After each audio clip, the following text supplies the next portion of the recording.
Jared Wade. I'm a blue belt from Autos Jiu-Jitsu, competing in San Diego tomorrow and Worlds in a week from now. Oh yeah.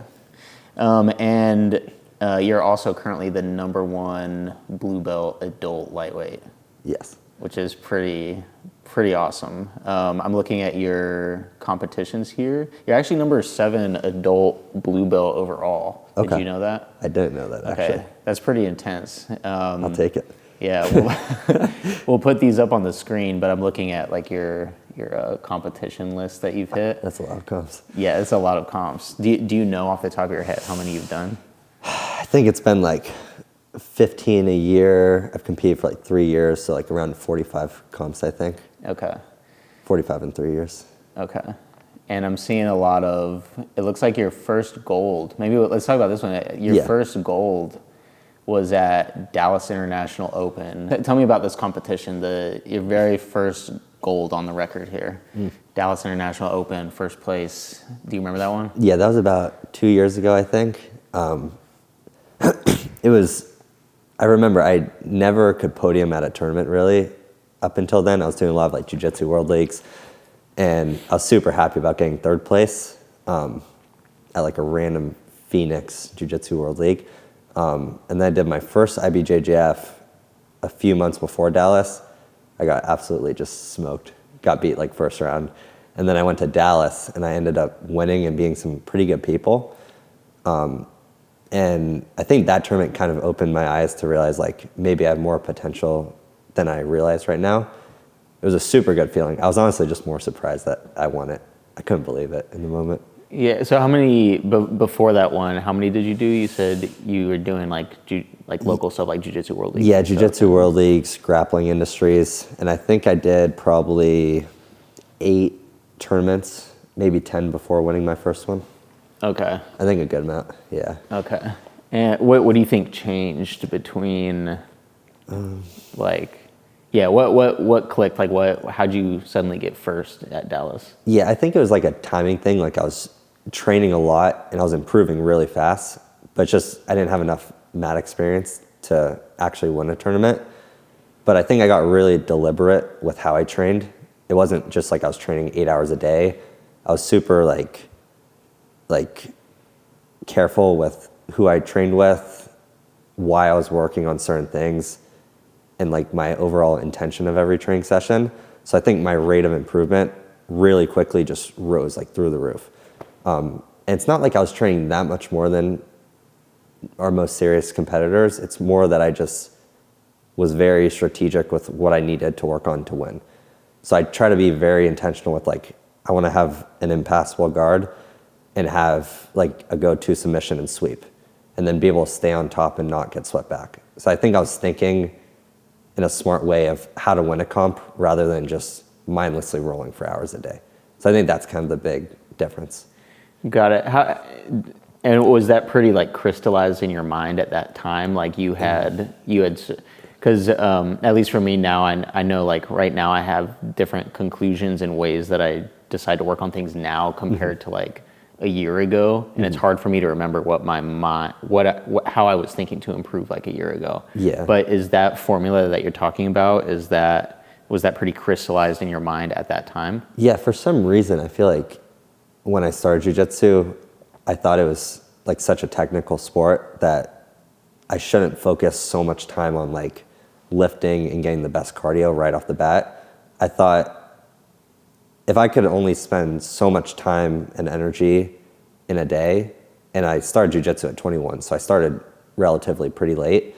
So I was like, how do I improve at the fastest rate possible? And I thought the rate of improvement by focusing on my technique rather than strength and cardio and physical attributes was way more beneficial. So what did I do? Where was the question going again? It was basically like, was that training approach sort of crystallizing your mind? And then I guess if you want to. Yeah, so I feel like from a very early age, I kind of realized that I should put so much emphasis on my technique. And if something's not working, don't think, just train harder, go faster, try to seek as much knowledge as possible. So I started by doing that from looking at like DVDs. I studied like Dude, I think I've studied more like BJJ Fanatics DVDs than like anyone. Yeah. Maybe other than Joseph Chen. I feel like he studies a lot. But I studied a lot, and then I tried to just implement as much as possible. So I'd drill hours and hours a day. I'd drill like twice a day, every single day, 5 days a week usually. Just trying to get it so repetitive and get so used to the technique so I didn't even have to think. So that's kind of what I was doing from an early age. And I think that made a big difference because I wasn't just going to train, I was going to get better at jiu-jitsu rather than just put in hours. Got it. That makes sense. Yeah, when you say drilling, can you give me a typical drilling session that you would do at that time? I think it changes throughout my jiu-jitsu career. So when I was a white belt, first I was like, I just have so much knowledge, I have no idea what I'm doing. Right. First, just try to learn as much as possible. So I do that from looking at BJJ Fanatics DVDs. I'd get super hyper-focused on just one position. So maybe it'd be double sleeve guard. And I would only care about that for like 2 weeks straight and try to learn every single reaction, counter, what my opponent could do. And then I go to a new position. And I did that for probably my first 3 years of jiu-jitsu. So a lot of it was just learn as much as possible and get hyper fixated on certain problems or reactions I'm getting. But now I feel like the knowledge is kind of diminishing how much I learn daily. So now I'm trying to do more positional sparring because I know what I'm supposed to do from the positions. Now it's a matter of having my reaction times faster, getting more used to the positions. So I guess my drilling changes depending on where I am in my jiu-jitsu. Right. Can you define positional sparring? And give me an example of like an actual positional round that you have done. Yeah. So today I was positional sparring single leg X. And for example, I kind of treat it like the ecological approach as we were talking about earlier. Okay. I try to, instead of just positional sparring and just trying to score, I try to find the reason why I'm doing something or the bigger concept. So for example, single leg X, I'm not just going against someone and just trying to win and sweep them. I'm trying to see what's making this position strong, what's my opponent need to do to pass me, and what do I need to off balance him. So from single leg X, I've like learned that if I could keep his weight off of the foot that I'm controlling and make him have to post out his hand and get double pant grip, that's like a huge win. So I'm kind of learning like these crucial concepts or keys to win these battles. So if I control double pant grip, I feel like I should sweep anyone. And then I learned that, okay, in that position, the whole fight is them controlling my sleeve. So I can't grab that. So then I think, how do I stop him from grabbing my sleeve? So I realized like I can kick with my leg, and as he's posting, that's when I could grab the pant. So I'm kind of trying to figure out for these positional rounds more knowledge and concepts of how to win these fights. And then I just have to rep it a ton, to get it like muscle memory. Got it. Oh, when you say rep it a ton, do you mean rep it in like static drills or rep it in the positional sparring? I think so it starts as you have to be able to do the movement with no resistance, easy, without even thinking about it. So I feel like I've gone to that point with a lot of moves. So now it's solely just positional sparring. But about 2 years ago, I was just doing static drills and repeating it over and over and over again. Like I do spider lasso triangle, and I do like 100 in a row and try to get faster and faster and faster. But now it's like, I'm not gonna improve at that big of a margin, just shooting a triangle with no resistance. It'd be better to actually have maybe 50% resistance and rep it in that sense. Got it. So, okay. Yeah. Okay. So flashing back again to your first gold on a IBJJF podium. Mm-hmm. So you're saying that gave you like a boost of confidence? Yeah, huge boost of confidence. And why is that? Like, what were you thinking before that, and like what changed? I think I always wanted to. My goal was from the beginning, like since my first day, to become the best athlete I could possibly be. But like as a new blue belt, that was horrible. it was like almost felt unrealistic, some of my goals, like it wasn't even possible. And I tell my goals to a lot of people, and a lot of people are like, oh, well, you started late, you're in college. Some people are just that kind of talk. So I think I had the belief inside myself, and I was doing the work that the best guys were doing, and I think even training smarter a lot of the times. So in theory, I was like, I should win competitions, but for it to actually happen felt really good because it kind of showed myself like what I'm doing is working. And,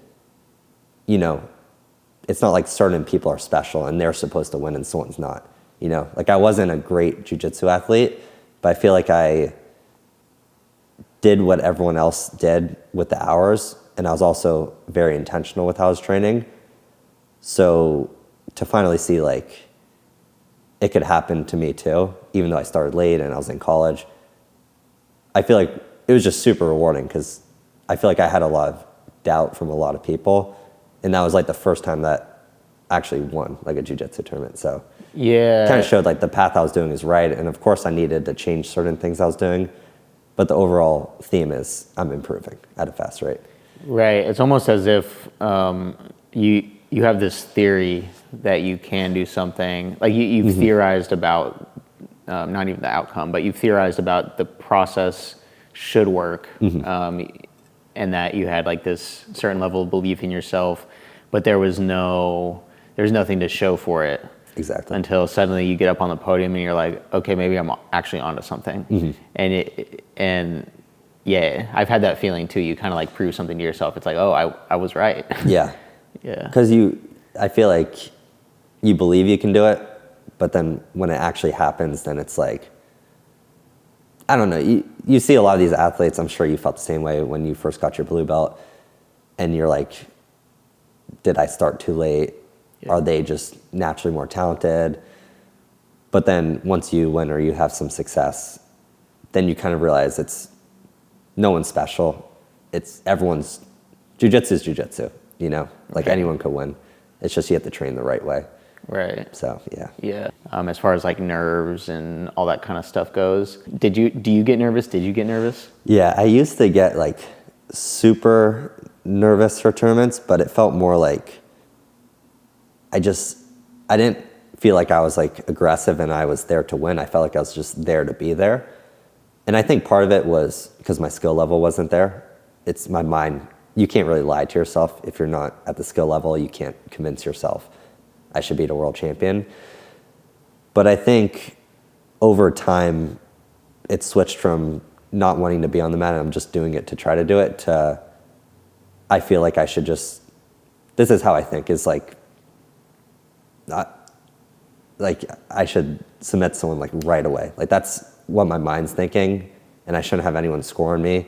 And it's instead of like being reactive to someone else, it's more like I'm imposing my game. I'm getting right to collar sleeve. I'm getting right to my guard pull position. So I guess more of a sense of where I'm trying to bring the fight. Whereas before I was like a fish, bro. I was flopping around. I didn't even know where I was supposed to go. Yeah, we were just talking about this off camera, like watching our old matches. Yeah. Yeah. I got a funny video to show you after this. Like, okay. Dude, it looks horrible. I can't even watch it. Really? It's crazy. Yeah, it's so bad. Okay, I got to see this once we're done. I almost got footlocked though. Is that? I almost got footlocked though. Oh, did you? Yeah. Oh, hell yeah. But not good. Yeah. I don't know if I ever told you that I got a tattoo of an ankle lock. Oh, nice. Yeah. Do you have any jiu-jitsu related tattoos? I don't right now, but no, I kind of want to get one. Yeah. It's pretty cool. You got to get like if I fought someone with an ankle lock tattoo on his ankle, I'd just run. Funny story, dude. When we used to be in the same brackets like 2 years ago. Yeah. And I'd always see your name, and I saw your Instagram somehow. It's before you started posting a lot, but it was like you're ankle locking everyone. It was like day 47 ankle locking, or like my 47th ankle lock in a tournament. And I was like, oh shit, like I might have to fight this guy at Worlds, because we would have fought each other if we both won our second fight, I think. Last year, right? Yeah. Yeah. And my like biggest weakness, not anymore, so don't footlock me, is footlocks. And I was like, oh shit, like here we go. But now we were here on a podcast, which is kind of funny to me. That's funny. Yeah. Yeah, I remember that. I remember the match you're talking about too at Worlds last year because I saw you right after it. Yeah, that's right. Yeah, It was that one. Yeah.